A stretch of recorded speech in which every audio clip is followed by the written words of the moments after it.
Awesome. Okay, it looks like we're live again on Standing for Truth. This is going to be a new hangout we've got. If you want to check out the first stream we did earlier, about 3 hours on nested hierarchies. So check that out, guys. We got Brother Sal here and Brother Jeremy. So really looking forward to it. Love learning from Salvador here. So he's always a blessing. Real quick before I hand it over to these gentlemen. Sunday, 9:30 EST, we're going to have a debate discussion that I'm really looking forward to between Salvador and Ron Garrett. So they're going to be discussing genetic entropy. So make sure you're there. Once again, 9:30 EST. So I'm going to hand it over to you, Sal. Thanks for joining us. Thank you. Thank you, SFT. Thank you, Praise. And thank you, Jeremy.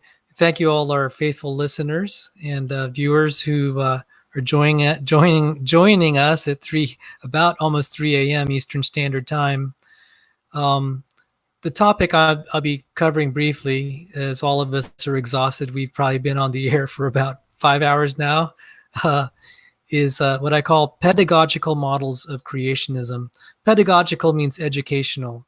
There are lots of models when we teach science that are not even when it's taught, we know that they're not exact models of anything real, but they're there to really teach us things. And so I'm going to cover some of those models of creationism that are not young earth creationist models. I'm a young earth creationist. I believe the universe and life and the earth, the solar system, the galaxies were specially created about 6,500 years ago, give or take some years. I mean, there's some disagreement between the Septuagint and the Masoretic text, and some very good brothers in Christ as to the exact chronology. I'm not that particular about losing a few hundred years here or there, but I am a young. I'll say this just to say that I am a young Earth creationist, even though I'm going to be teaching models that are not necessarily young Earth creationist. I would do this if I were trying to teach other creationists first, because it's good to start with these pedagogical models, these educational models that I may not necessarily believe. This proceeds from a tradition in mathematics where some very powerful proofs were made by assuming the thing you're trying to prove false. You just assume that it's true, and as you see the contradictions in the model, you'll realize that your assumptions were false. And that's actually a very powerful proof method, what they call proof by contradiction. You can find it if you Google it. If you'll see it like on Wikipedia, and so that's where my premise is coming from. And so rather than proof by contradiction, I'll call it argument by contradiction. Argument by contradiction. So I don't want you all to be disturbed when I start talking about a certain model where I assume the Earth is old, where I assume common descent. There are people on our side of the debate who would be considered allies, like Michael Behe, Michael Denton, Stephen Meyer, that don't believe in a young Earth. Actually, quite a number of people in the ID movement are old Earth creationists. I don't view them as the enemy. I would view the opposing side as, say, the atheistic Darwinists or the theistic evolutionists. I think there's a strong divide between the old Earth. There's a divide there between the ID community and the what I call the naturalistic community. They just don't want any hint of the divine. Even the theistic evolutionists said, well, they would think that evolution is just as natural as the Earth orbiting the sun, and I highly disagree with that. So I'm going to cover a little bit of the pedagogical models because it highlights the problems with evolutionary theory. So remember that Michael Behe himself nominally accepts common descent. I think he's gone on record, said, well, he's open to special creation and it is what it is, but that's not his focus. His focus was intelligent design. And I cite him because it shows how powerful it is that even if you assume common descent, you need to invoke some sort of intelligence, or what I would call, Michael Behe wouldn't use these words. He'd use the words intelligent design. I'd use the word miracles. For common descent to work, it needs miracles. And one time I was sharing with a pre-med student who was who accepted common descent, and he was a Christian. And so we just had a conversation kind of informally, and I didn't talk any theology whatsoever. I just started asking what did he study in school, because he was a biology major. And so we were just talking. So I said, what did you learn about eukaryotic evolution? What did you learn about chromatin evolution? What did you learn about heart evolution and all these transitions? What does the common ancestor of a plant and an animal look like? Did your professors ever talk about that? And of course he said, well, yeah, they didn't really cover it. And so for an hour, I just went over all the problems of what common descent would have to overcome. Meaning, let's just assume for the sake of argument, there's common descent. What would have to happen? And I identified all the miracles that would have to happen. So I said, isn't that ironic? Common descent needs miracles to make it work.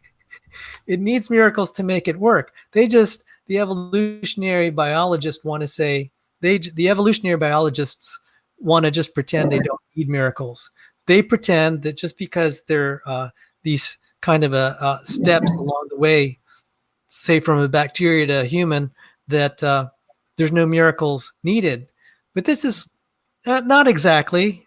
It's somewhat like, but not exactly, like saying, well, look at a skyscraper. You have all these stories all the way up to the top, and you need to build one thing on top of another. Just because you can make all these intermediates, like if you have a 300-story skyscraper, you need story number 150, because that's an intermediate all the way up to 300. And you can't say that just because you have all these intermediates that it necessarily builds a skyscraper naturally. What I have considered, and I thought about this, and I've talked with some people in the ID community and also young earth creationists, I said, doesn't it look to you like God made all these creatures from simple bacteria all the way up to humans, that you can kind of put them in a sequence, even though there'll be miracles needed to make all the evolutionary transitions, there's still kind of a sequence. Like you have a bacteria, then you have a eukaryote, then you have meiosis somewhere along the way, then you have multicellular eukaryotic animal, and then the animals, you have like mammals, and then primates, and then humans. So there's a little bit of a sequence there.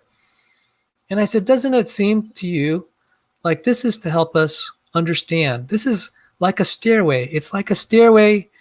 It's a stairway to understanding. And I'd actually say, make that plural, stairways to understanding.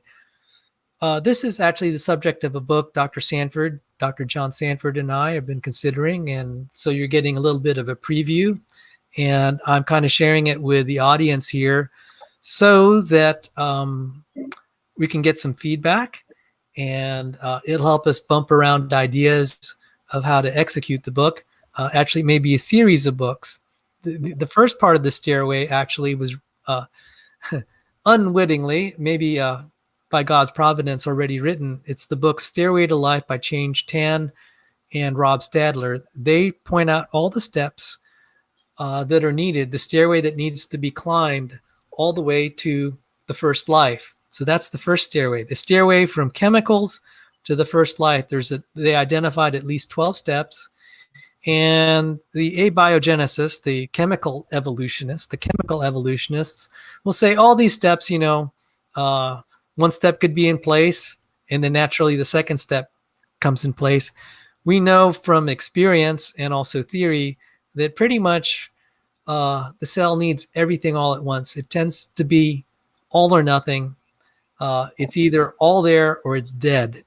And there are a lot of people that will object to that, but we don't see any counterexamples because the materials that make life have half-lives.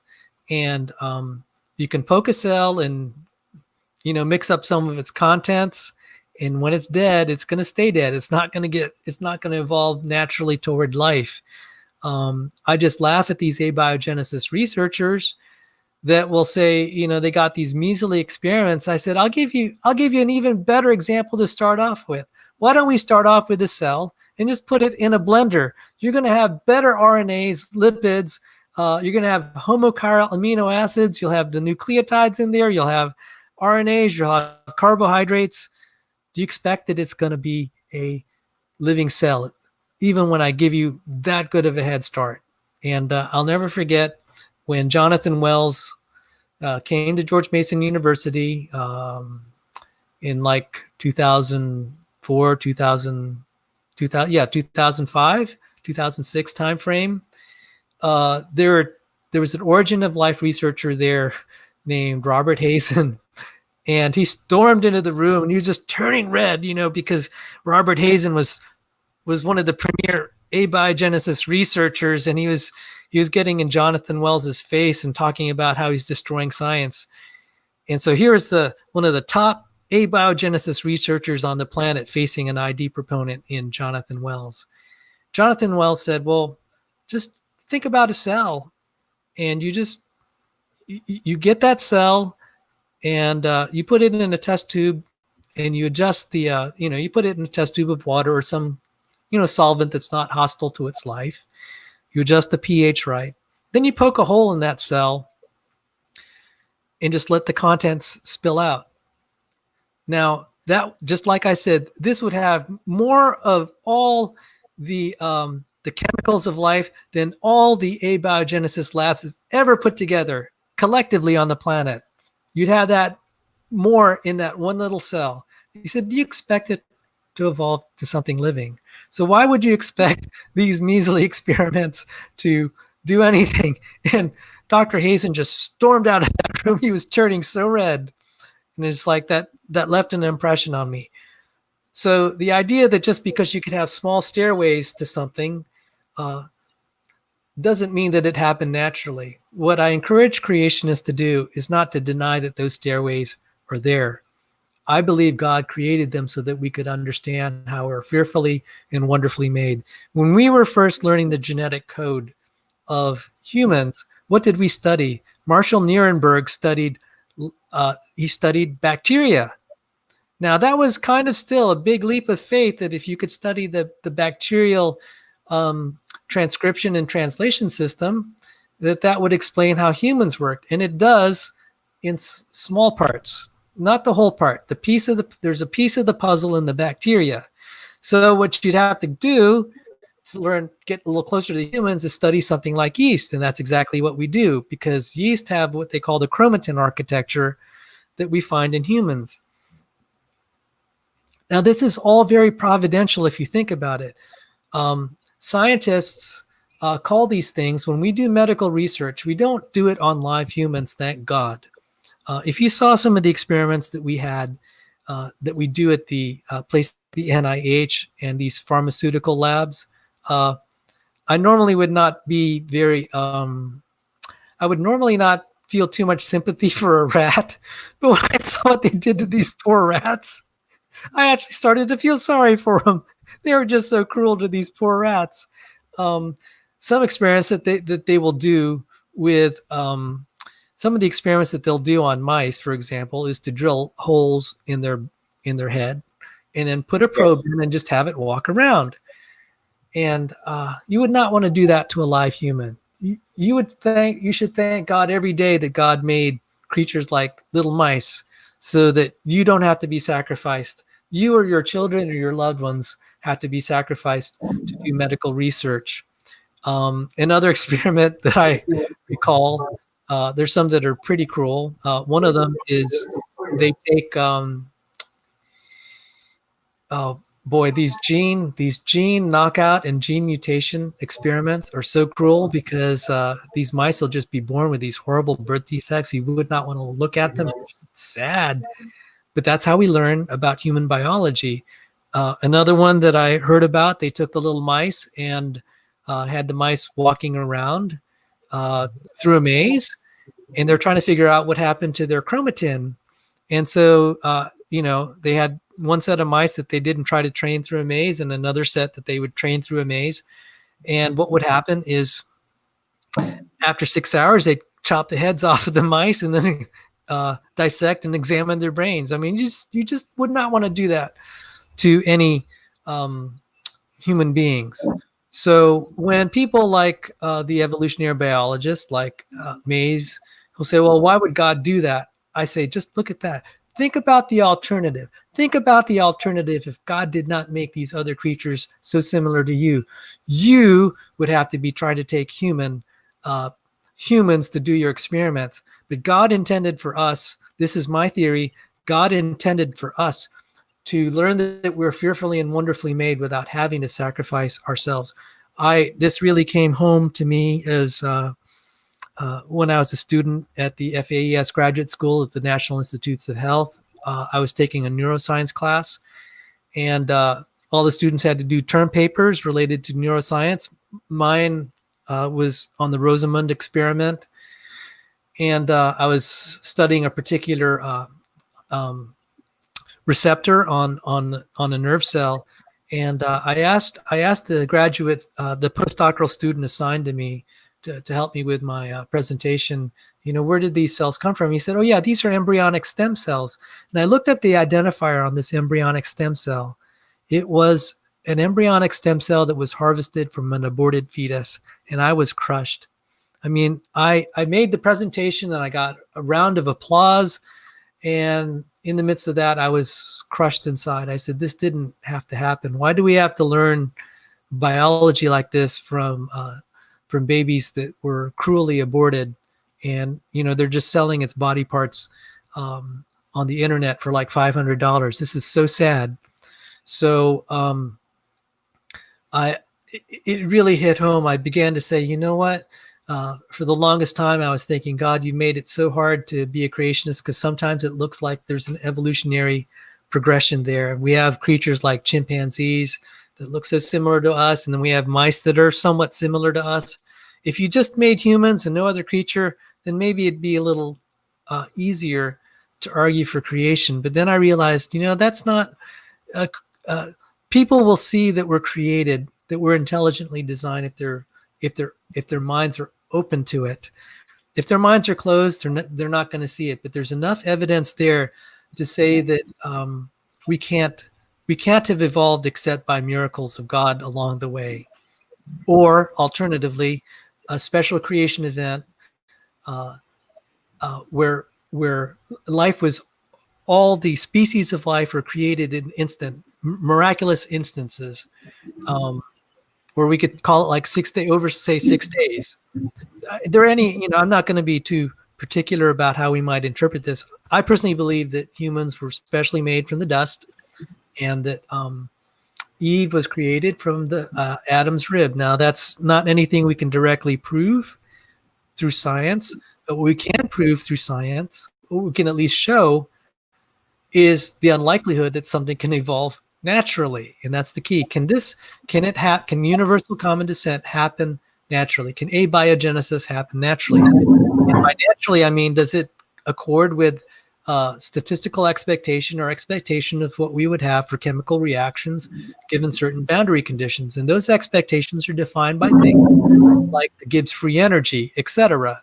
And so as we look at this, we find that there have to be miraculous steps. So I'm just going to, so when I say a pedagogical model of creationism, let's just assume for the sake of argument, common descent happen. What sort of miracles would we need to affect common descent?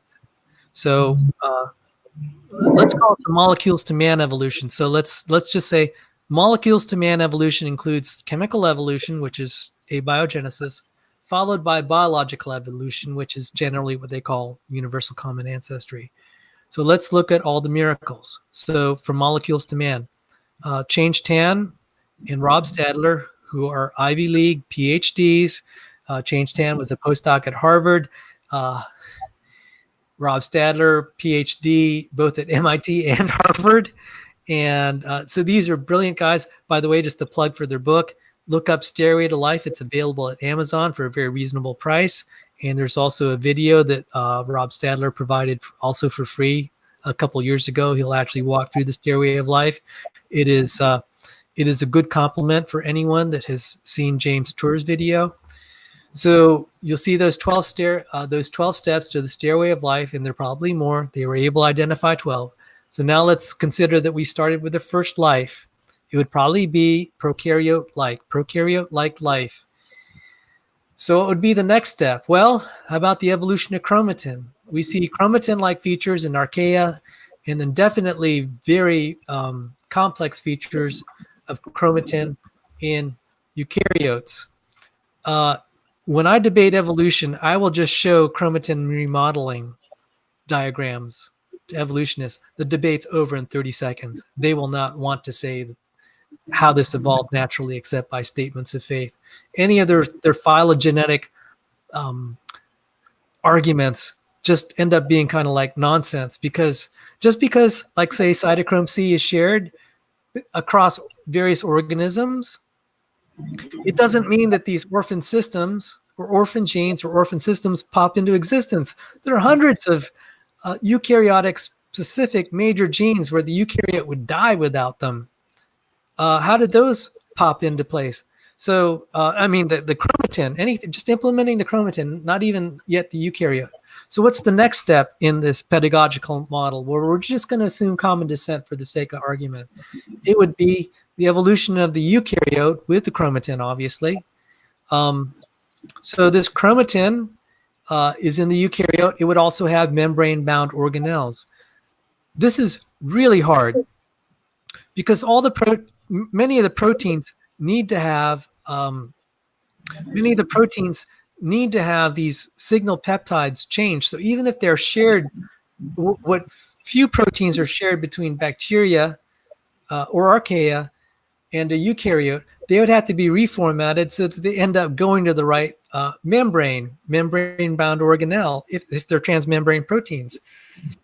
And that involves things like reformatting the signal peptides and the translocons. This is a serious problem, not to mention with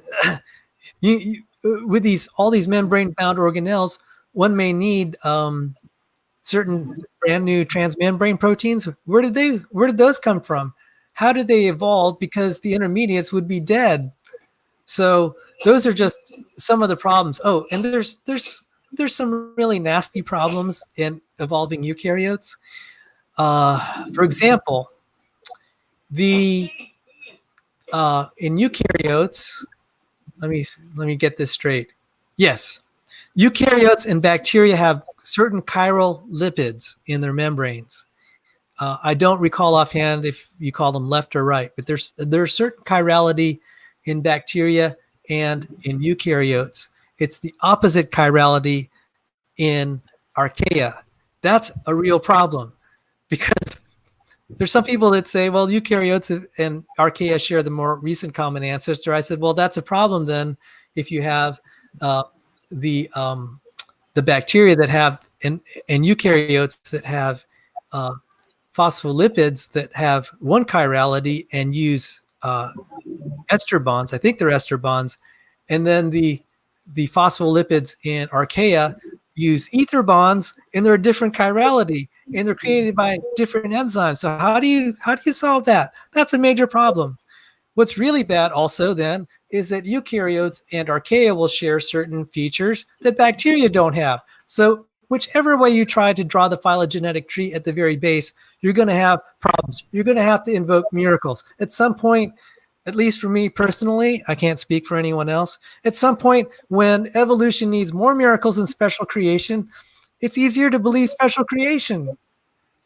Okay, so eukaryotes and archaea have helicases that go a certain direction. I don't recall offhand if it's 5' to 3'. But the thing is, bacteria will have the helicase go on the other strand in the other direction, or something like that. You can fact check that. I may have gotten some of the minute details wrong, but it's severe enough. This is something that Change Tan pointed out in her article with Jeff Tompkins and Answers in Genesis. People right away just pounced on that because that's a creationist journal. I'll point out to the audience, she teaches the differences between between the domains of life, between prokaryotes and eukaryotes, between archaea, bacteria, and eukaryotes in her molecular biology class. She's a cellular biologist. Her undergrad was in physical organic chemistry. She's very smart. So all she did is just take what she's learning in class and just point out, look at all these transitions that you need to make. She told me, I had the privilege of interviewing her. I said, why did you study the origin of life? Why did you become a creationist? She used to be an atheist. She became a Christian. And as she started to teach molecular biology, she saw all the differences in the transcription system between eukaryotes and prokaryotes. She said, "This no way that this could evolve." So it started to raise other questions in her head. So we've just chopped the phylogenetic tree at the base. So I try to encourage creationists. I know there's so much interest in the ape-human transition, but you can just kill common descent right at the base. And the funny thing is, Carl Woese, he got in a little bit of trouble because he gave fodder to the creationists. He said, we have to dispense with the classical notion of common descent because he's seen the same problems. He was arguing maybe for a system of horizontal gene transfer to solve some of the problems with the phylogeny at the base. So those are some of the first starting miracles. What's the next miracle? Why don't I pause here? Any questions? No, I understand fully. Thank you. Let me look at the if there are any questions. I just remind me if I'm missing anything on the comment section. I'm looking at it. Thank you for all our faithful watchers. How about me asking you questions? Yes, I'd like to climb up the tree, the stairway to life, and that'd be fine. Is there anything on the origin of life first, and then the eukaryotic transitions at the bottom? Then we'll go all the way up. You mean right now? Yeah, for what I've just said. Any questions that I could clarify, and then I'm going to keep going up the tree, if that's okay. What did you say again about the origin of life in the? Because I'm very familiar with Dr. Hugh Ross and his books. So yes, there's a new book that came out in March. It's by Change Tan, and I don't know how I can get to. I can type it in the. I'm going to type it over here. Stairway to Life by Tan and Stadler. So I typed it in the regular chat for our listeners, so they could also see it too. And it talks about the 12 steps to the stairway of life. It has a lot of good material that probably was not in some of Hugh Ross's book, and they do a good job of covering some of the work by Steve Benner, who gave like the asphalt paradox, which is really funny. It kind of, if you just leave organic chemicals out there to themselves, they don't assemble in life. He said that's the problem. They tend to turn to something like quote unquote asphalt. It's not literally asphalt. It's kind of, it's kind of the idea like asphalt. So I highly recommend that book. Now there's a free video by Rob Stadler. You can actually see it's only an hour and 15 minutes long. So if you want to see what's in it, I can see it now. Yeah. So if someone wants to Google it and then point to it, that'd be great. So that way that'll save you buying a book. Actually, I did want to say one thing, Sal. I really like your approach. I really like the approach that you're giving us here. I think it really is a fatal blow to universal common descent. And I couldn't say it better myself. So in the chat, I noticed one of our viewers said he also agrees with your approach and everything you're saying here. He said, chop the tree right at the base, which is true. That's what you're doing, right? Chop it right at the base, and right at the base. Really got nothing else left. I mean, because if you chop it at the base, what else can, what prevents you from chopping it anywhere else, really? Your tree of life, your evolutionary tree of life falls right over. That's it. So, Mr. Salvador, you are an ID and old Earth creationist at the same time, because both are almost the same, right? No, I'm a young Earth creationist, but I'm trying to show young Earth creationists argue from an ID perspective or older. Just start with that. Even if you believe in young Earth creation, learn to argue that way. It's called it's argument by contradiction. So I encourage. Let me type this in. I'll call it. I'm going to type it into the chat here. Proof by contradiction. So if you Google it, you'll see examples where you actually assume, even though you don't believe it, you assume it so that you could demonstrate it as false. And that's all I'm doing here. So I'm just saying, let's just assume all these things. You're going to see all the absurdities. We also call that reductio ad absurdum. That's the very scholarly sounding way of saying it. It sounds so scholarly because it's in Latin, proof by contradiction. So I'm a young Earth creationist. I believe the universe and life were created about 6,500 years ago. I believe in Noah's flood. 6,500. Is it not 6,000? Well, I don't know. They're scholars. Maybe we'll wait till I'm in heaven and God will give me the exact figure. Around 6,000. Around 6,000. Yeah, around 6,000. Yeah. So I'm not going to, if I say less than 10,000 years, we're all on the same page. Based on Earth clocks, because the clocks in distant galaxies can be billions of years. So what I'm saying is I'm encouraging the young Earth creationists to think, don't try to defend the young Earth model immediately. Try to humiliate the evolutionary model. That's all I'm doing. So, and it's really funny because they've done a good job of doing it themselves because they assume common descent, and you're seeing paper after paper saying this is a real problem, especially at the base of the tree with the eukaryotes, archaea, and bacteria. It's just causing them all sorts of problems. I absolutely agree with what you said. Science is about disproving the other competing hypothesis first. Yes, I could not agree more with what you said, Mr. Salvador. So, and just for the record, see, I used to believe in evolution, and then I was an old Earth creationist for 10, 20 years. And then I became a young life creationist after reading things like Dr. Sanford's book, Genetic Entropy. And then, so I believed in young life, old Earth. And I said, well, that doesn't look, I'd like to believe in young Earth. And after I went to graduate school and studied cosmology, physics, general relativity, astrophysics, it made it easier to believe in a young universe because I saw all the problems with the cosmological models. And 2019, 2020 are great years for the young Earth creationists, the young cosmos creationists, because of all the problems with the Big Bang model. And so it's been great. But so I'm just going to kind of keep climbing up the ladder here. So what's another miracle that we need after the eukaryotes, after we have chromatin, after we have the eukaryotic evolution and all the problems there?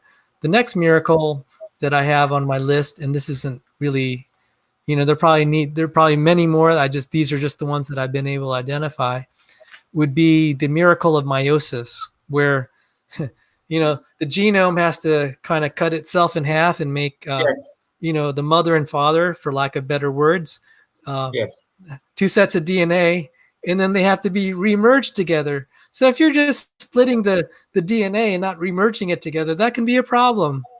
So for meiosis to work, there has to be a mechanism for it to rejoin. Now I only learned this recently, that there are many unicellular eukaryotes have meiosis.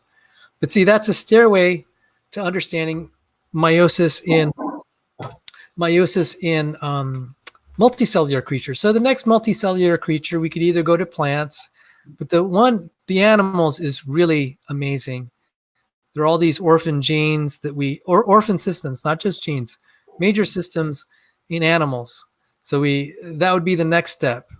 And I haven't even cataloged all the problems there. There are just so many. And actually the transition from unicellular to multicellular, I've seen figures from anywhere from 6 independent transitions to maybe 30 independent transitions from unicellular to multicellular. I think personally, the animal multicellularity is the hardest. People like to try to solve the problem of multicellularity by appealing to plants because there are some things that look kind of like a transition, but it's really bad when we talk about animals because so much has to be there.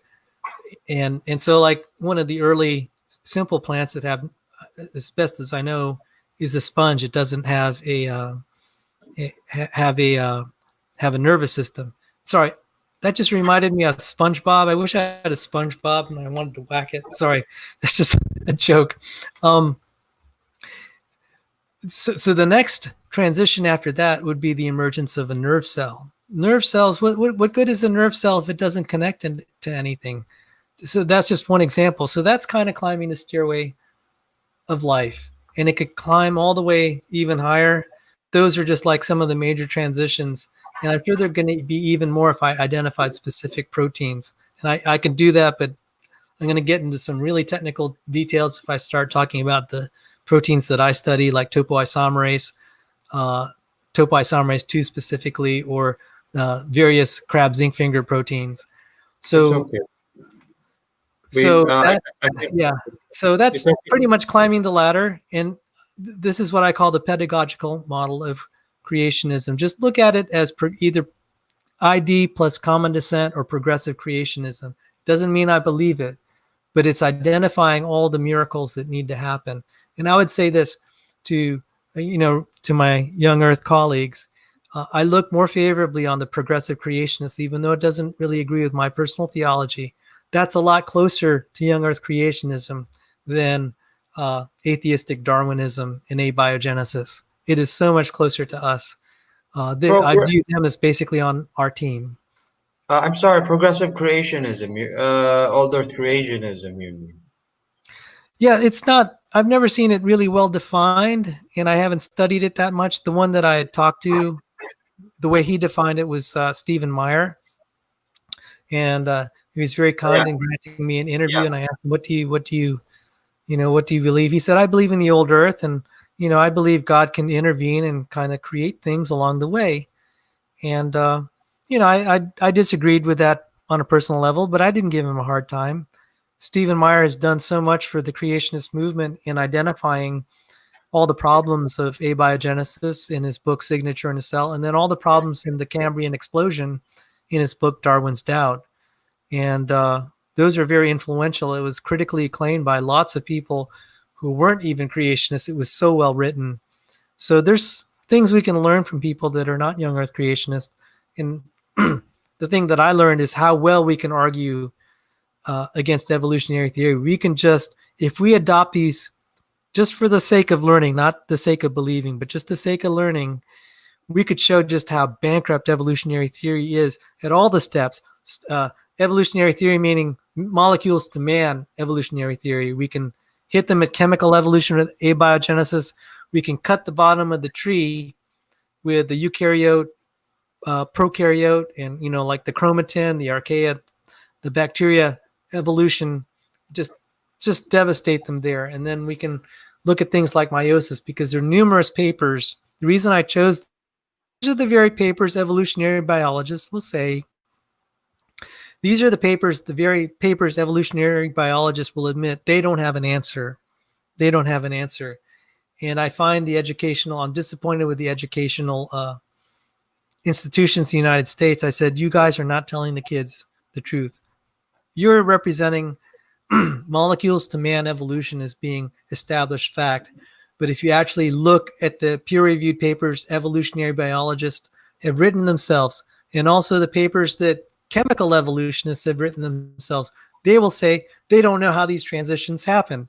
So the honest thing to say by the educational community is to say, at best, we don't know, or we could be dead wrong, but they don't do that.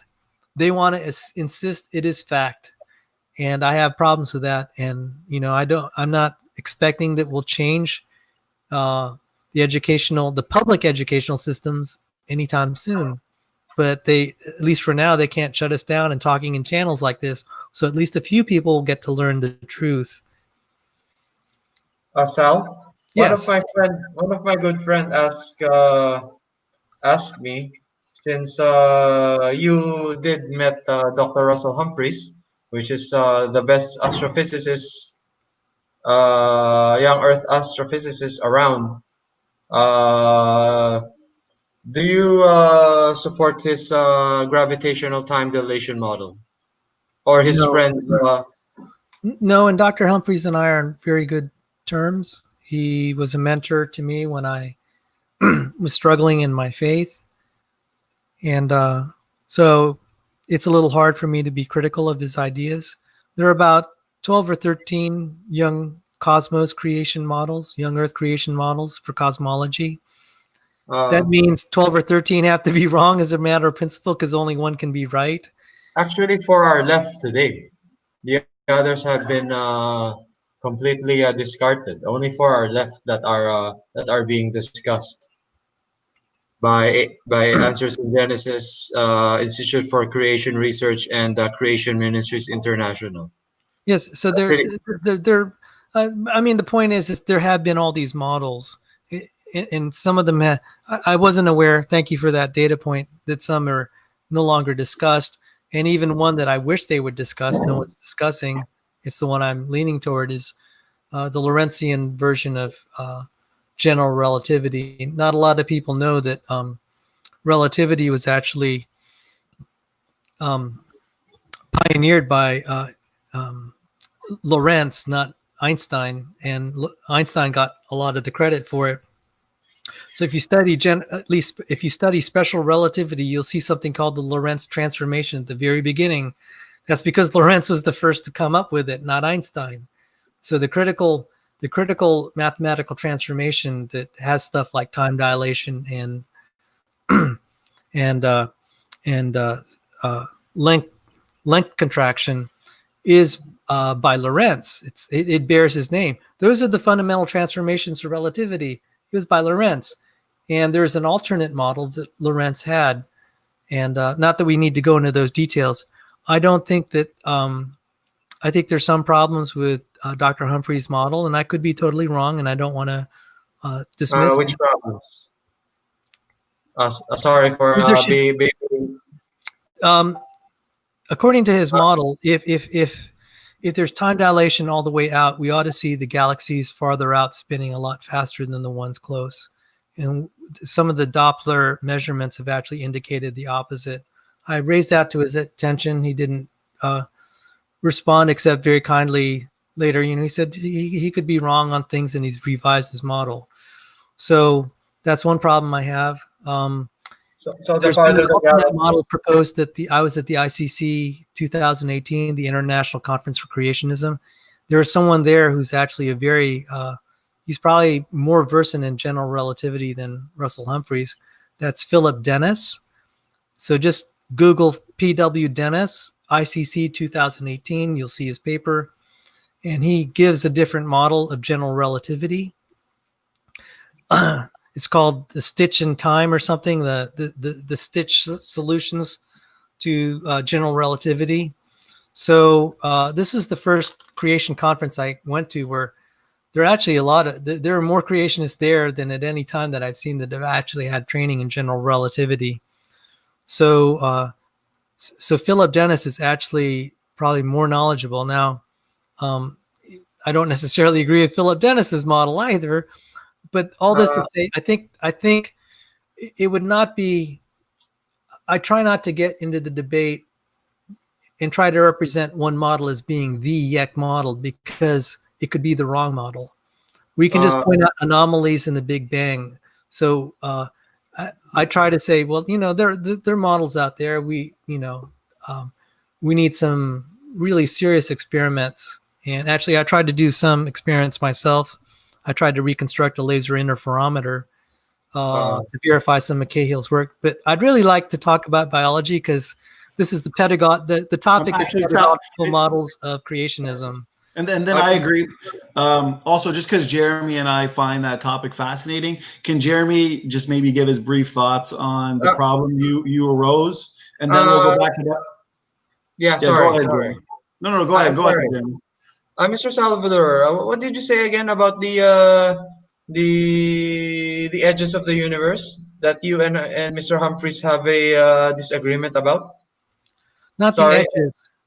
As you look at the galaxies, if you're having time dilation, you ought to see that time is much faster the farther you looked out, and that means the galaxy should be spinning faster. The spiral galaxy should be spinning faster, Uh, and they're not. We see the opposite.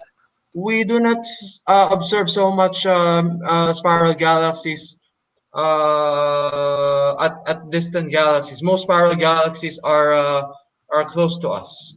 What we see further out are galaxies that are irregular and elliptical. There But are they should be faster spinning. spinning faster. Yes, they are. They are spinning faster because they were stretched out first. The I momentum made them yeah, made them spin faster no, when but they should gravitational be tissue spinning was faster, not because of momentum, but because of the time dilation differences. And so uh, if the ones that are really far out are billions of years old, and then the Earth is 6,000, there's a factor difference of that would be almost a million. That'd be a million times faster. It needs to be spinning a million times faster. I don't see it. The Doppler results that we have is that it's actually opposite. And I just left it at that. I said, I'm not going to work with this model. I don't believe it. And I don't believe uh, the Einsteinian version of relativity is correct because we have the time problem. There has to be absolute time. And that's what we know that from quantum mechanics. If we had to pick between quantum mechanics and general relativity, but I'd really not like to derail my discussion of pedagogical models of creation. I was trying to do biology. We're going quickly into cosmology. I did not want to go there. I think because Jeremy and I just did a 3-hour broadcast yesterday on the time dilation. What we'll do, Jeremy, if you want to just give Sal, if you want to just give Jeremy the final words on that specific time dilation topic, and then the audience or whoever listening or really anybody can just look at the matters themselves in the future on their own, and then we can go back to biology. Just to not leave that hanging might be bothersome. Yeah, go ahead, Jeremy. Have the last word, and thank you for bearing with me. yeah. Again, what is your objection to the gravitational time dilation? That it is not enough for.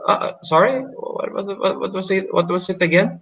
That was The the. first, the first Sorry. thing is I'm not so sure that the Einsteinian form of general relativity is correct. It conflicts. It's proven. It conflicts with it conflicts with quantum mechanics. This is a well-known problem where if people will just Google, look at the time problem. It's called the time problem. There's a Wikipedia page on this. It'll describe the problem that it's desirable for quantum mechanics to have an absolute cosmological clock. General relativity doesn't have that. That's a problem. That's the first problem. The second problem is that we ought to see stellar processes happening at the edge, toward the edge of the universe, up to 1 million times faster than they do locally. Because if you're having time dilation, that means things are slower here and faster out there. We don't see that. We actually see slightly the opposite with the galaxy rotations. Because the Dopplers, when we have a galaxy just tilted just enough that we could do Doppler measurements on their velocity, it tends to be slower. And that would actually maybe support alternative creation, young Earth creation models. So this isn't, this is why I did want to get into this, because this is like a can of worms. Because this is why I it's like we don't have enough data, and maybe if we just be a little patient, the Lord will show us. Because I think we're speculating in a vacuum right now. This is just like the junk DNA argument 40 years ago. It became clearer after we had more data. 40 years later, it's so easy to make the argument. And I think this is where we may be very eager to try to come up with the YEC model today, but I don't think the Lord's given it to us. That this is maybe years down the line. That's just my personal feeling. But how do you explain the time dilation that is happening here on Earth without relativity?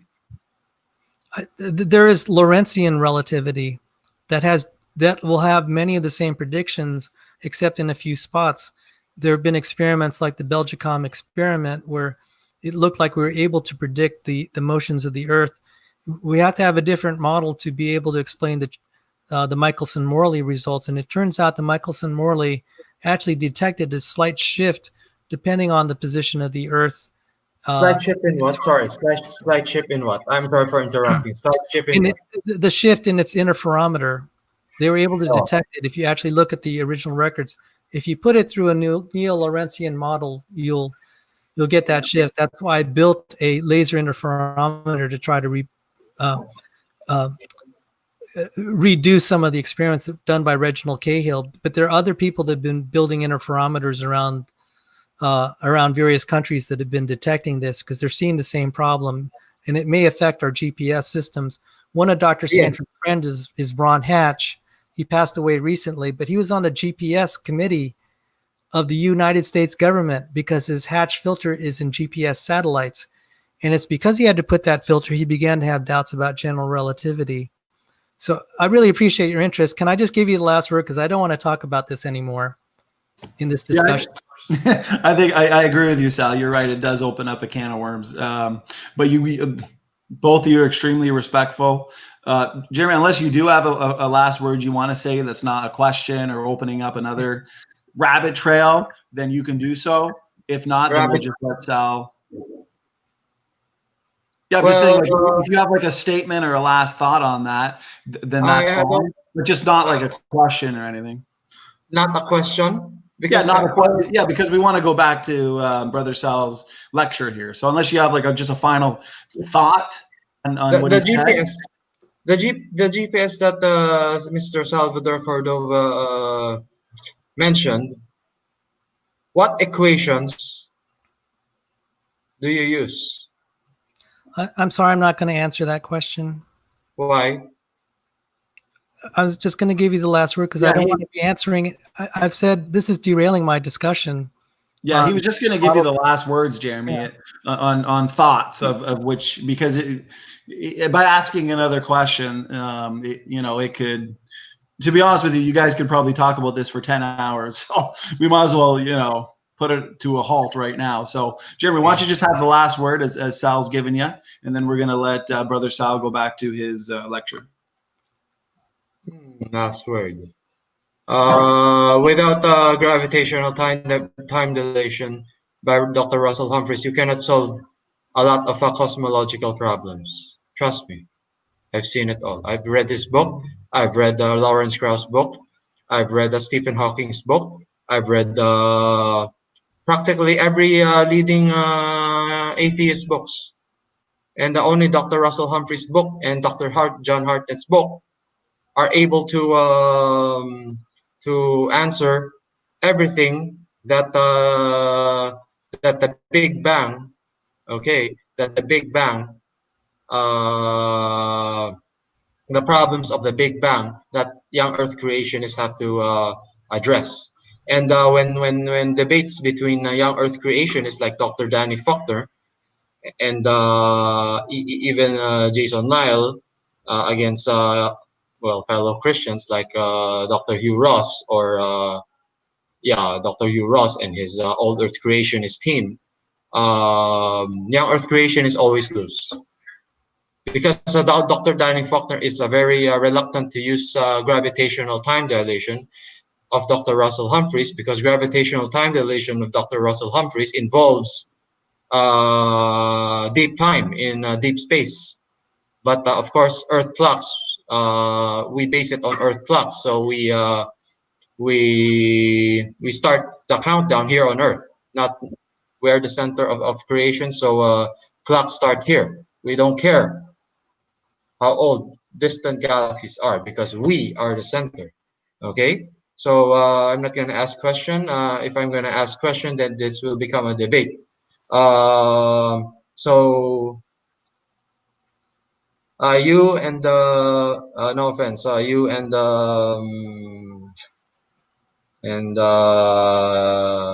those figures that you mentioned will not be able to answer over 90% of the Big Bang's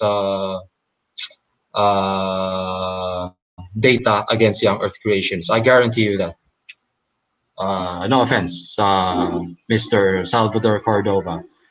Sana ano, sana wala lang.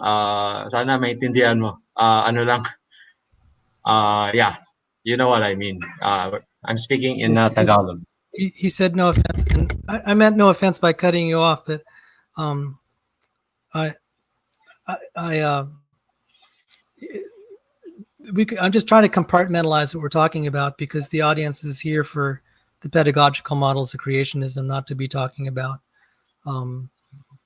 general relativity. So It's okay. It's okay. It's okay. I'm sorry. So thank you for your forbearance. You actually gave my voice a chance to rest because I was starting to lose my voice. So let me answer one thing about the stairways to understanding. And I think I'm going to give you an answer that you're not going to see any other creationists give except me for right now. We've been bumping this around quietly, and it's becoming more apparent. Why did God make these creatures different than us? We'll often see the differences in the cytochrome C phylogeny. The cytochrome sequences, and we can build a hierarchy. Why would God make them different? So before I get there, because people will say, well, God's being deceptive to us. So let me show a few things first this is coming from the book I'm writing with Dr. Sanford. I'm going to need to share my screen. Praise, are you there? Please be there. Okay, Yeah, I'm if here. not, fabulous. Can I share my screen? Yeah, And go if ahead. you can just let it show the whole thing. Oh, God bless you. I can't believe you've hung around us for 6 hours. Everyone give him a hand in the chat, please. My pleasure, guys. God bless. Okay. Let me see. You should see a bent pencil. I could say, if we just use evolutionary language, why would God make the pencil look bent? Isn't he being deceptive by making the pencil look bent? Of course not.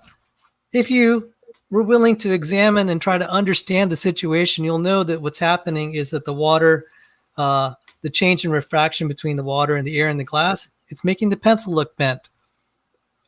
But if you're insistent, if you want to put your blinders on and insist that it's bent, God will probably let you do that. If you want to believe the earth's flat, God will let you do that. But he gives you data so that you could resolve. It took Snell, his name was actually Snellius, but Snell codified the work of other scientists and gave an explanation called Snell's law that explained why the pencil looks bent.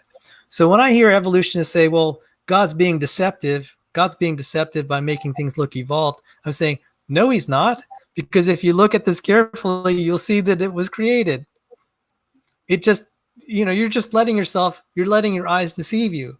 Just like if you're looking at this pencil, you could let your eyes deceive you and say that it got bent when it's in the water and when it's not.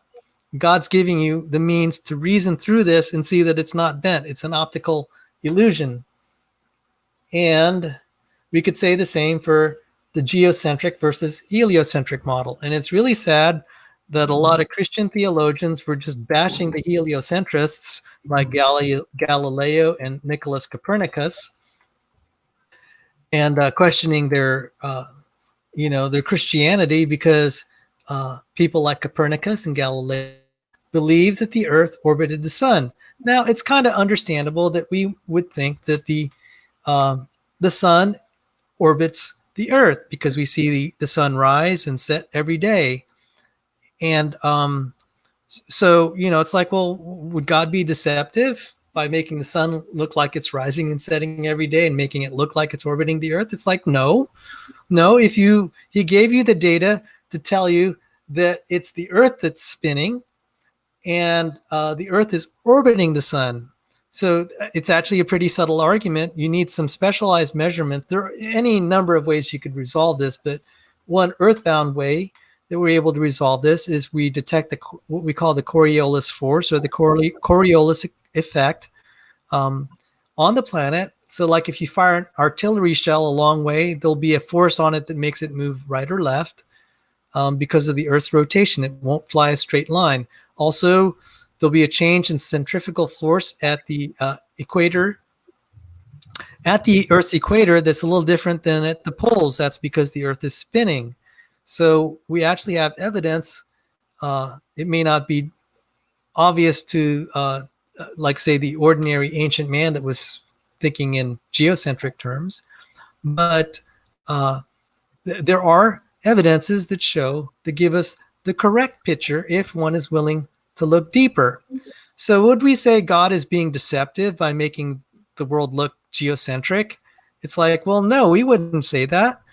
We would say that God gave us the means to be able to see the way it really is if we're just willing to look. And there are even subtler things like gravitational lensing that's due to general relativity. The positions of the stars look different because of the gravity fields. So I reject the idea that these evolutionists are saying, well, God wouldn't do it that way because he's being deceptive. I could give just the same kind of arguments with the geocentrism or the bent pencil and Snell's law or gravitational lensing. He said to use that argument is just this. To use that for evolution would be just as silly as saying this for these other examples I gave. So now, why would God make the creatures similar to us? I gave the idea in terms of model organisms. Let me see if I have a picture of. Oh, here it is. Here's a model organism. So when we want to study human beings, we study things like roundworms or nematodes or C. elegans.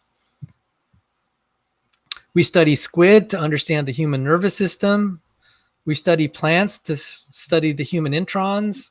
We study yeast to study chromatin, bacteria for transcription and translation, and mice to test pharmaceuticals, and same for chimpanzees.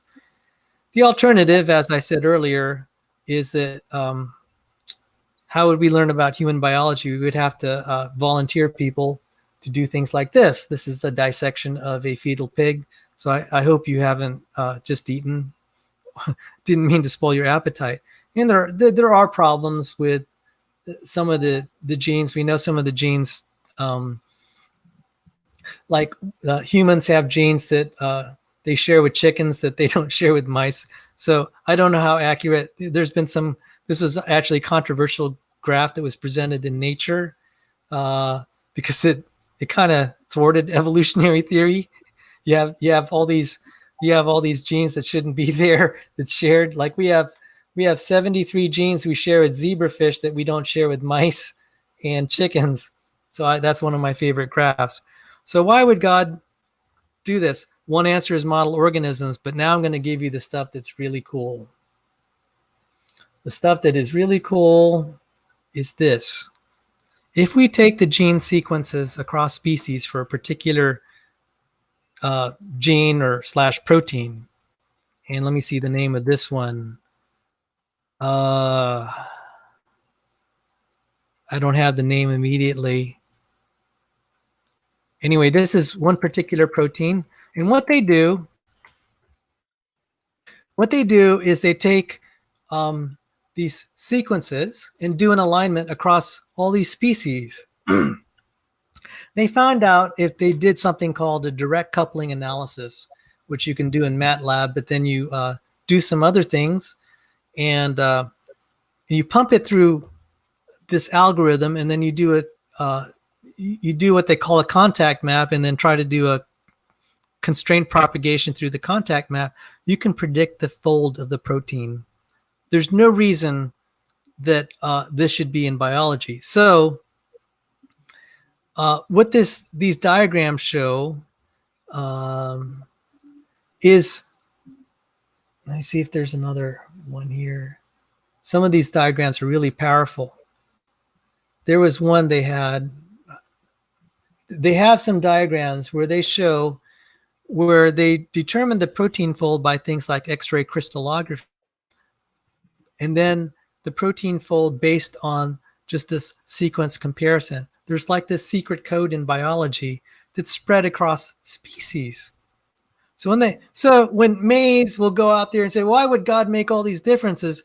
As pointed out in a prior discussion, they're functional differences for one, but then there are these other things that these secondary considerations, really these are more like primary, that there's like this hidden code in biology. That means if we didn't have the some of these other creatures, like say prokaryotes, we wouldn't be able to do this 3D prediction. Or if we didn't have the eukaryotes, we probably wouldn't be able to do this 3D prediction. You needed all the creatures that God created. You needed all the differences represented, and then you can pump it through this algorithm and you can make a 3D structure prediction. Nothing in evolutionary biology predicts that the sequences would be that friendly toward being able to do structure prediction. And that's why the intelligent design paradigm is superior, because it looks at the nested hierarchy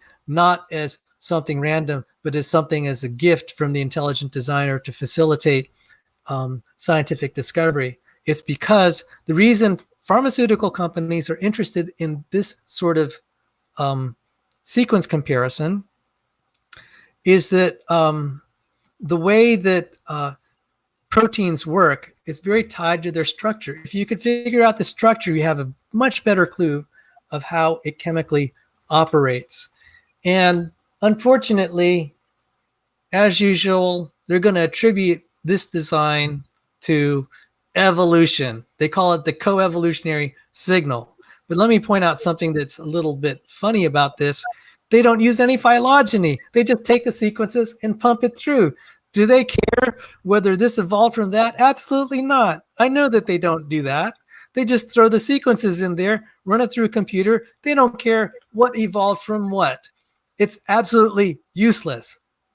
Absolutely useless. So when I saw that, I said, this is all the pieces of the puzzle are starting to come together. So not only is it for protein folding, where we take the amino acid sequence, there are programs that do this for RNA folding. Now, I bet most of you haven't heard that. That's going to be a topic, God willing, that we're going to put in our book. So I wanted to say, take that, evolutionary biologists. I think you're getting blown out of the water, and there's just going to be more to come. So, and I'll take some questions now while I try to find another. I had to find another slide here I wanted to share in the meantime, but while that's coming up, if you had some questions. What questions do you want, Mr. Salvador? Which topic? Is there anything that you saw on the chat? Your questions on the chat? Yeah, were there any? It's hard for me to be paging through this. My chats are only showing a few messages. I don't really know how to use this what is this StreamYard. So Yeah. even when I push live comments, nothing is coming out. Private chat only standing for truth. Okay. And all right. So nothing. I can't see anything. Yeah. Well, thanks for trying. So I'm gonna, before I close, because we're gonna try to make this short, like less than an hour. We were talking about what species-specific differences are there in the same protein. So let's look at rhodopsin. There's a rhodopsin that it's a rhodopsin that is in a fly and a rhodopsin that is an octopus. One of the positions in the octopus rhodopsin, if it gets a particular modification where a glycan is attached to it, that enables it to see. If it's not there, it goes blind. So that's one example. So I'm going to give let me see if I have a diagram here. this is a protein I studied, and with you could see my name here on the abstract. This is we had a poster paper at the Orlando Conference on Experimental Biology. We're studying the topoisomerase enzyme. And let me see if I can make this bigger so people can see it in the StreamYard, because I know this is really tiny. I'll make it bigger. I could see it there on the monitor. And let me try to move it a little bit, a little more. So the first row is the human version of the topoisomerase 2. This is just the end of the protein, what we call the C terminus, the carboxyl terminus. So we have the human, the chimp, the mouse, the chick, the frog, fruit fly. Each row represents a different creature. And row 7 is the yeast. And you could see that it's spelled differently between the human and definitely in the yeast. Does everyone see that? Okay, so what that enables, I'm going to show where the species-specific things are functional. These little arrows here show where on the human version of the topoisomerase 2, there are what they call post-translational modifications. These are chemical modifications to the amino acid. It just adds a little chemical to it. And these are important for signaling what the protein does, and it may change its conformation and function. So if this looks like a punch card, the analogy is definitely there. This is like a computer random access memory right there on a protein.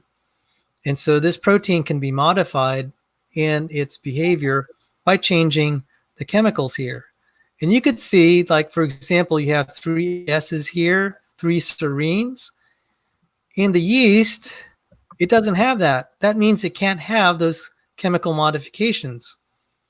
And we have experimental evidence, indirect, because we don't want to actually try this. If you would take a yeast topoisomerase and put it in a human, it would kill the human. You can do the reverse, which is kind of amazing. But again, this is like, again, what I was saying, this is the stairway to understanding. It's like these simpler creatures you can play around with and you don't kill them. Whereas the more complex creatures, if you took like a yeast topoisomerase and put it into a human, it'd be fatal. It'd be lethal. And some of the reasons we know why seem to be related to these post-translational modifications. So when someone asks, are these changes random?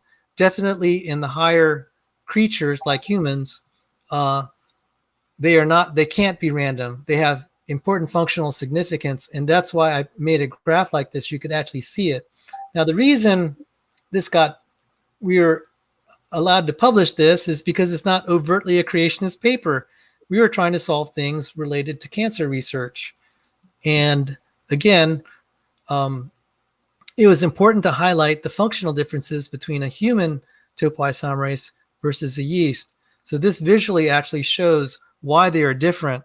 We're starting to have experimental evidence as to the very nuanced features between them.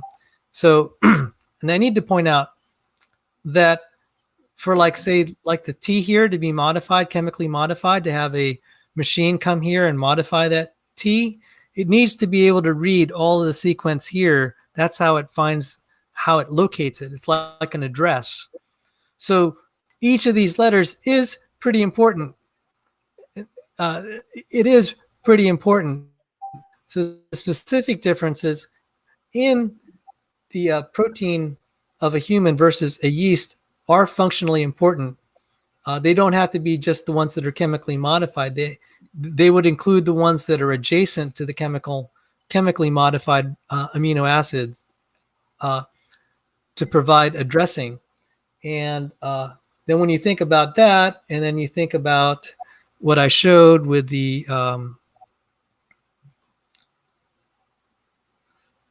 structure prediction, we see all these levels of design. And so if I say let's just assume for the sake of argument, this all had to evolve. It had to evolve with a lot of intelligent design. It needs just as many miracles as a simple act of special creation, if not more. And that is why it's easier for me to believe in creation, at least some form of creation, than evolution. What will totally break the nested hierarchy is as we have more and more evidence that the fossil record is young. Because if life is young, there's not enough time for evolution. Things, common ancestry is just blown out of the water. And I hope I've given reasons why the designer would make us similar to other creatures and why he put the differences and similarities there. We're now having some answers that we didn't have 50 years ago. And so we live in an exciting time where modern 21st century science is giving us answers to these questions that were not available for thousands of years, maybe for all time since human history. God had hidden these things away. And I'll close with a verse. Proverbs 25:2. It's the glory of God to conceal a matter. It's the glory of kings to search out a matter. So God has concealed these things for his glory, and it's for our glory to discover them. So thank you. So you have a question, Sal, from Bill Morgan. He has a question for you. So he wrote, do you think a house cat could in vitro impregnate a tiger? I don't know. I know some creationists that have been trying to answer that question. They are curious. I mean, I heard like secondhand that they believe all the felines, all the cats are one kind. And some other creationists said that's too hard to believe. So I don't know. I'm sorry. That's not my specialty. That's an interesting question, though. So what question do you want me to ask, Sal? Other than astronomy? Geology, the flood? I can go through all the sciences. No, only if like you wanted me to clarify something, because I have to kind of bug out. It's very late here, and I want to give praise that I am a break to and the whole team. So that's basically it. If there's something confusing that you wanted me to clarify. I guess the question. I'm sorry. Go ahead, Jeremy. Go ahead. So what predictions can you make in your alternative young Earth creationist model? Oh, specifically for biology? Yes. I don't have any predictions except evolutionary theory will fail as an explanation. That's, I don't, there are, one thing that the genetic entropy model predicts is that our genomes are going to deteriorate. Okay. And that should be very sobering for all of us. So I would say that, and I'm just kind of looking to see, I'm not really, I think predictions are important, but more of those would be in the physics realm, physics and chemistry realm. And we're trying to sort out the models for for Noah's flood, for the various explanations, like say catastrophic plate tectonics versus hydroplate theory. The origin of Earth's radiation, is it the result of Earth radiation? The result of Z pinches and electrical? It's like the models, the specific models have predictions, but I'm not getting into that. I don't. I'm not eager to dive into those areas, even as research right now. I do want to find evidence for youth in the fossil record, but what I really was asking is, was there anything in what I had described here for, like, say, the 3D model that any of you are curious about? Everything you said makes sense. I would agree. Okay, especially the ID parts that you integrated. But my question is, why do you disagree with other young Earth creationist model, like Dr. Jensen's? I don't necessarily disagree with it. I just haven't studied it. Okay. I don't necessarily. I'm just pointing out we can talk about Dr. Jensen's model, but there's all this other stuff that not many creationists talk about. I wish they would talk about it more, Which one? because it really makes. I mean, this is complement. I'm hoping this will complement all the other models out there, because a lot of the focus has been on primate evolution. We could just kill them on all the other levels too. I mean, it's there for the taking. It's going to be easy. I mean, I can almost bet Erica probably wouldn't want to debate me on eukaryotic evolution. That's just a guess. I don't know any evolutionist that would want to debate me on eukaryotic evolution. Why don't you go for Okay. the big dogs like Richard Dawkins?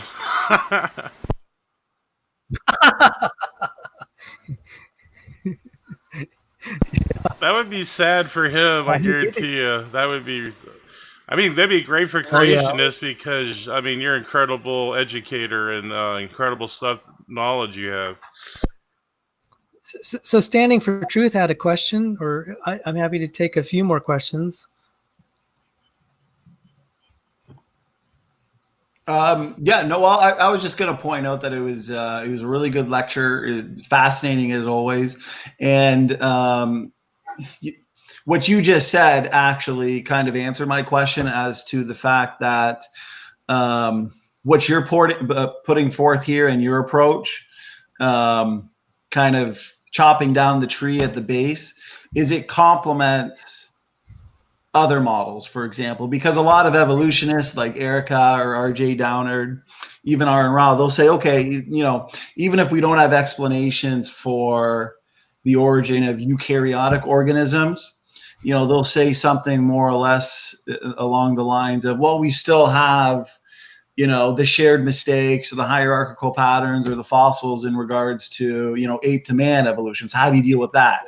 So you answer my question as in, okay, some of like Dr. John Sanford's work in contested bones, or Dr. Jensen, as Jeremy discussed, his model and the predictions that he's made regarding that model, they all complement each other. You know what I mean? They all corroborate in one job, which is tearing down the entire tree, right? So you're tearing it down at the base, while other creationists, young earth creationists like Dr. Jensen, John Sanford, for example, they're maybe attacking more of the specifics, primate evolution, for example. So that's just my thoughts, and you kind of answered the question with what you said anyways. Yes, you described it correctly. So we're attacking them at the base. You guys are chopping their heads off, and we'll probably get to the middle. So there's not going to be. Everybody's chopping off a different body part. I know. It's just like that night in Monty Python. I mean, I don't know if you remember that scene. Sorry, that shows I'm a little bit degenerate occasionally. That's okay. Dark humor, but Okay, the meiosis thing again. But I wanted to close out one thought, and I'll get to the meiosis thing.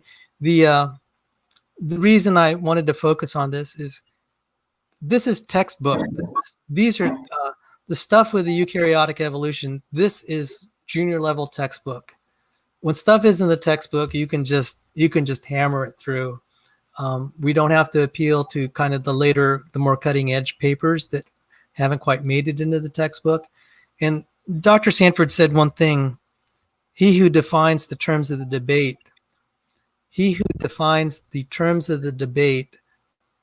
wins the debate. And I don't like evolutionists trying to define the debate of young earth creationism as solely the ape to man transition, because that's really one of their better cases. Not that they have really great cases, but that's one of the better ones. They do not want to debate chromatin evolution or eukaryotic evolution, because they know they're going to get bulldozed. Why don't I? So what I tell young earth creationists, why don't you debate the stuff that you're just going to overrun them on? Debate them on abiogenesis, then eukaryotic evolution and chromatin. Because if you give the impression that it's a draw, you're not exactly winning. You want to bulldoze. I mean, you want it to be more like Godzilla versus Bambi. That's what I say. Then you can debate the fine points. So my contribution is, I'm not negating. I'm hoping to supplement, to complement the work that other people like Dr. Jeanson and Dr. Carter have done. And actually, that's what I was tasked to, because at the Dr. Sanford's Foundation, he's focused a lot on human biology. I was called upon to learn about the other stuff, and that's what I've been providing all the way from abiogenesis, really up till the eukaryotic evolution. So, because I want people to, I want the young Earth creationists to feel a little more solid, because when they have some victories like this, where they're just killing the opponent's arguments and just destroying it, demolishing it, they'll feel more secure. And that's what I'm encouraging. I hope they'll debate this a little bit more. Mr. Salvador, I am just very not confused, but a very shocked. Because do you know the gold standard of science, in which how we can tell that this particular theory more or less is true? Do you know what gold standard of science we use in order to more or less conclude that this particular theory is true? I'd say experiment. Yeah. What is another word for experiment? I'd say repeatable experiments. So, what is repeatable experiments? Like some of the stuff that we're able to do in chemistry, when we have two reactants and we put a catalyst, we expect certain products to come out. And then we also have just things like that. So that's another thing. I actually do not classify intelligent design as science, and I'll get a lot of hate for saying that. I'll say I believe that intelligent design is correct. I believe that young Earth creationism is correct. I believe that God exists.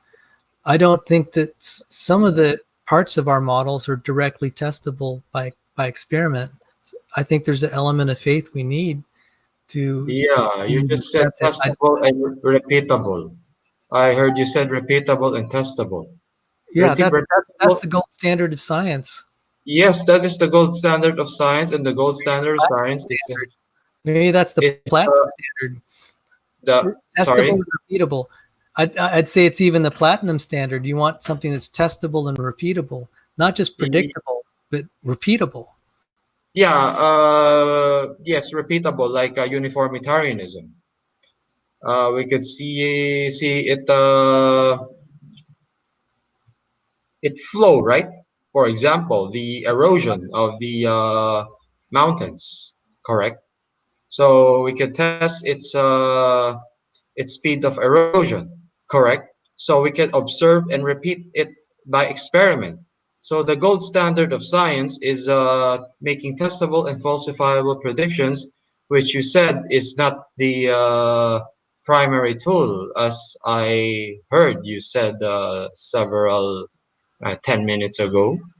So you said testable or repeatable, and testable and repeatable are actually the gold standard of science, and those are making testable and falsifiable predictions. Do you agree, Mr. Salvador? With all due respect. No, you want to have something that it's not just falsifiable. You have to verify that it'll actually work.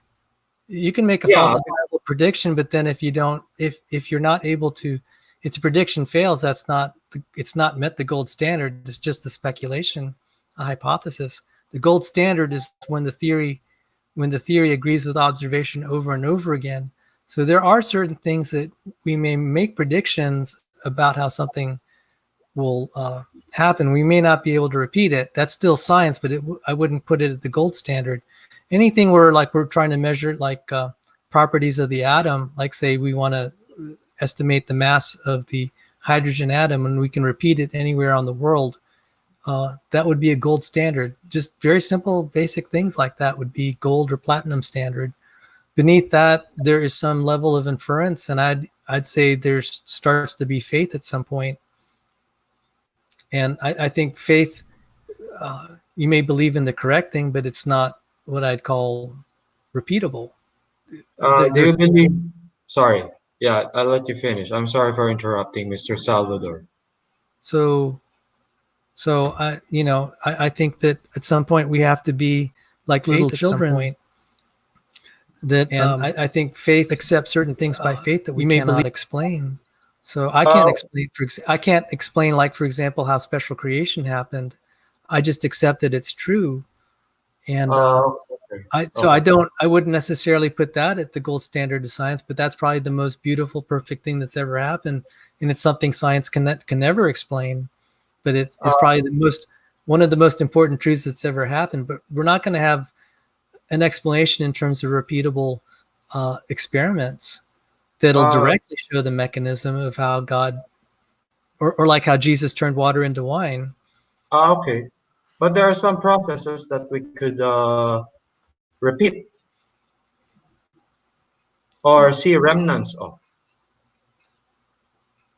Like you did mention catastrophic plate tectonics before, the movement of the continents today, inches per year, something like that, and it can be traced back when catastrophic plate tectonics happened.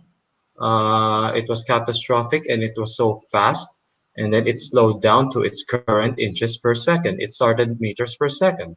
And you also mentioned about Dr. Russell Humphreys. Okay, I respect that you do not agree with his gravitational time dilation. I can debate you about it anytime you want. What about his magnetic field, popular magnetic field prediction? Do you did you guys talk about it? I think that's accurate. I have no reason to doubt it. Okay. So you agree with his magnetic field, but not his time dilation. Yeah. So I can jump in real quick. We have a super chat that I didn't get to read off earlier. I'd like to thank Coco Puffer. He that person gave a $5 super chat, and we appreciate your contribution. And here's what they said. Okay, I made it. You can start now. That's how long ago this was. And sorry. Oh yeah, and this last one here is from Ruhif. So this is for, I guess, for you, Salvador. Why is it that when you construct a phylogenetic tree from data that is empirically unrelated to function, that it matches other phylogenetic trees? I don't have a good answer for that.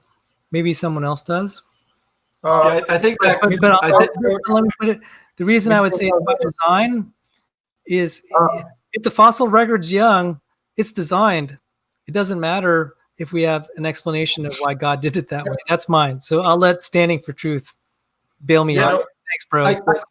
I think that's why personally my favorite topic to debate is typically either the title universal ancestry versus independent ancestry, or I really love debating the topic human evolution or Adam and Eve, because like you said, Sal, showing that the fossil record is young shows that these nested hierarchies would have to be by design and not deep time evolution, obviously. But for me, I like to look to like the direct evidence. I always say that it's genetics, genes, and traits that are inherited, sperm and egg, right? Not a rock, not a fossil, not geography. So I like to look to, I like debating that topic personally, just my opinion, the Adam and Eve topic, because I believe that looking to like mitochondrial DNA, Y chromosome, for example, or even just haplogroups, the 3 major haplogroups in mitochondrial DNA we see around the planet. I believe that debating that topic puts them on the defense, because now typically even if I'm debating Erica or RJ, they will accuse us of rejecting uniformitarianism, right? For example, on the flood, or maybe in cosmology. But when it comes to like mutation rates, let's say in the mitochondrial DNA, for example, we can actually assume a fairly consistent and constant mutation rate, which in science you can't really prove anything, but it at least demonstrates the validity of the Adam and Eve from the Bible. And typically their answer is, well, mutation rates must have been significantly different in the past. So what's funny is now you're putting them on the defense, and they are now resorting to what they accuse us of doing. You know what I mean? Not assuming constancy, for example, in the universe. So personally, that's where I feel like, they're on the defense the most now. Is the mutation rates, genetics, and things like that. So, well, I'm going to have to wrap up because my voice is giving out. But I'd like to point out. So Rufif, how do I pronounce that? Ruhif. So I'm the sort of person, and I tried to tell this to some young Earth creationists because I've been watching this debate for 40 years now. That's a long time. It makes me feel so old. 40 years ago, we didn't have the arguments we have today. And just in the last 40 years, God's provided more and more better arguments. It's okay to say, if they say, well, how do you explain this? I can comfortably say, it's okay to say, I don't know. God has his reasons. And that's I think I don't want to get in the mode of having to answer for every objection they have. Because I say there's some things I just accept as a little child. But then what I'll point out, look at all the problems I just pointed out. Are you just going to ignore and pretend that your theory just isn't totally collapsing with all these problems? You need more miracles and special creation. Why are you straining at gnats and let these camels go through? So I appreciate Ruhif's question. And I'm comfortable saying I don't have a good answer for you, sir or ma'am. And I respect you. Maybe someone else does, and I'm fine with that. But I have to just say, if we're gonna try to have a balanced discussion on this, what about all the problems I just threw out? Maybe I would try.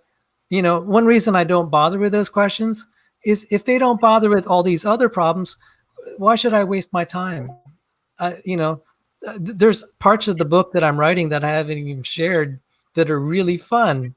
I haven't even gotten to the fun stuff. So, I've wasted 3-4 years of my life studying evolutionary biology, parts of it even in graduate school. So, no disrespect to their question, but I'm just getting tired of it. I'm tired of just straining at gnats and letting camels through. And I'd rather be studying all the wonders of God's creation and all the beautiful things that are put there, the engineering that surpasses anything that man has made. So that'll be another presentation. I'll talk about the engineering in biology that exceeds the sum total of everything that all scientists have made. So, Mr. Salvador, may I ask one final question? Since you sure. have admitted that repeatable and testable method of in science is the gold standard of science that I was trying to ask you. In Dr. Nathaniel Jeanson's book, there are a lot of testable, repeatable predictions in it, and some of them have already been fulfilled. Those which were not fulfilled actually went into another direction and gave us a different type of evidence. So there is none in his book that has failed any prediction so far. It went it was fulfilled, or it went into a different route and gave us a different type of evidence, like the Y Adam, the Y chromosome, the Y Adam, the one that he released recently, 2 articles actually. So if you agree that testable and repeatable is valid in science to measure if something is more or less true or not, why not accept replacing Darwin, since there are tons of testable, repeatable, falsifiable predictions, which is the gold standard of science? That will be my last question, Mr. Salvador. Pasensya na kung Kung medyo parang lawyer ako magtanong, ganun talaga ako magsalita. You said something like a lawyer speaking. Yeah. I thought you understand Tagalog. It's broken, and if my sister speaks it, I can understand because there's various dialects of Tagalog. Yeah, but I did ask the question in English, the Dr. Jeanson testable and falsifiable predictions. So how come you reject it if I didn't. I didn't reject it. okay. I don't. I focus on what I know. I don't. I try not to talk about theories I don't understand. Dr. Jeanson and I are friends. We had been persecuted together. We gave presentations together at Lipscomb University in 2017. And we had the biology faculty screaming at both of us, which we didn't appreciate. So we've suffered and been persecuted together. So So I I'm don't. sorry. Sorry about Okay. that. Goodness, this was at a Christian college. This is really sad. So there are, the theistic Darwinists there just hate young Earth creationists. I wasn't even presenting on young Earth creation. I was presenting on chromatin. It was Dr. Jeanson that was giving his talk on his book on speciation. So I don't reject his work just because I discuss a particular model that I don't accept, which that's why I call it the pedagogical model. It's meant to understand. There's lots of pedagogical models in physics where a physicist will say this isn't exactly how things work, but you begin with it because it teaches you something. Because to give the advanced model is just a little too hard for the students. So when I gave these pedagogical models, they're not a rejection of Dr. Jeanson's theory. They're an alternative way of criticizing evolution. That's the purpose, is to criticize evolution, not to put forward a hypothesis that I'll say is even right. But if a hypothesis that is not even right can defeat evolutionary theory, how much worse is evolutionary theory when a theory that's not even right is better than evolutionary theory? That means evolutionary theory is not even a theory. It's not even science. So that was my purpose. It was not to reject. It was not to reject Dr. Jeanson's work, and he and I are on good terms. We've suffered together for the name of Christ, and I hold him as a brother with the highest regard. Yeah, I see the similarity because your explanation on on meiosis is also his explanation on meiosis. But would you accept his predictions? I don't know enough, and I tried to Okay. talk to him about it. We had dinner one night. He was very gracious to entertain my questions. The stuff that he described just flew over my head, and I didn't Glover. want to. I didn't want to waste his time by having him trying to explain things to me. I said I'm going to go back in school and just keep trying to learn more, and that's where we left it off. So I'm leaving it to people like the other people here on the Standing for Truth team to talk about Dr. Jeanson's work. I have to focus on what Dr. Sanford has assigned me, and those are the things that I've been talking about, which is more or less stuff related to molecular biophysics, not genetics. And so my focus is mostly on proteins, not on genes or And speciation or inheritance. I do a little bit of phylogeny, but not very much. So those are the reasons for that. I tried to understand Dr. Jeanson's work, but Okay, I since you couldn't do my mentioned work justice and study his at the same time. since you mentioned proteins, do you believe that we will Well, discover? excuse me, you said last question. That's the second one, and my voice is giving out. Not trying to be yeah, rude. I was just going to jump in, gentlemen, because it's getting late for me Yeah, too. yeah. I want to say, and I'll say, us young Earth creationists, all of us could probably go at this all night, but yeah, we definitely got to end it at some point. I want to say, Salvador, once again, amazing lecture. You're doing amazing work. please give Dr. John Sanford our regards as well. Jeremy, you as well. Great job tonight. I think it was an epic couple of streams. So once again, yeah, we're all brothers in Christ, and we're here for each other, in this war and in this fight. So I really appreciate both of you, and you as well. Praise. One last shout out for Sunday. Really pumped for it. Salvador, he's given us his time. And Salvador, I know you're really, really busy, so I want to emphasize the fact that I really appreciate every time you give us your time, because I know how busy you are. Thank you. Well, I hope we can work together. We'll promote each other's work and fellow laborers. So thank you for hanging in with us all this time. Amen. Thank you, Praise. I got to admit, I relaxed on the couch a little bit for that last half an hour, but I enjoyed what I was hearing.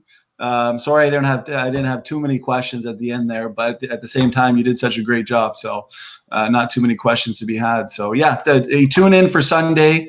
Salvador will be here debating Ron Garrett. So we're looking forward to that. Actually, Salvador, if you had any final words, and then we'll shut it down for the night. I wanted to thank everyone. I'd like to thank Jeremy and Praise and Standing for Truth.